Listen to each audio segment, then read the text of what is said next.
বুদ্ধি বল ছোট গল্প। এক যে ছিল কাক। কাকের একবার খুব জল তেষ্টা পেয়েছিল। সে সকাল থেকে রোদ্দুরে ঘুরে ঘুরে ক্লান্ত ও হয়ে পড়েছিল সে। গ্রীষ্মকাল, চারদিকে কোথাও জল নেই, মাটি ফেটে চৌচির, জলাশয়গুলো সব শুকিয়ে গেছিল।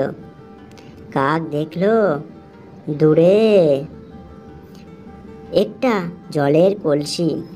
সেখানে কোনো মতে উড়ে গিয়ে জল খেতে কলসির ভিতরে ঠোঁট ঢোকালো, কিন্তু জলের নাগাল পেল না।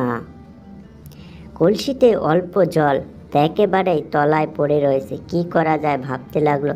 এদিকে তেষ্টায় বুকের ছাতি ফেটে যাচ্ছে। তার মাথায় একটা বুদ্ধি খেলে গেল। সে দেখতে পেল কলসির আশেপাশে অনেকগুলি নুড়ি পড়ে আছে। সে তখন একটা একটা করে নুড়ি এনে ফেলতে লাগলো সেই কলসির ভিতর। অনেকগুলো নুড়ি ফেলা হতেই কলসির জল উপরে উঠে এলে সে তখন অনায়াসে সেই জল খেয়ে তেষ্টা দূর করলো। তারপর কিছুক্ষণ বিশ্রাম করে খুশি মনে সেখান থেকে উড়ে গেল। উপদেশ, কৌশলে অনেক কিছুই হয়।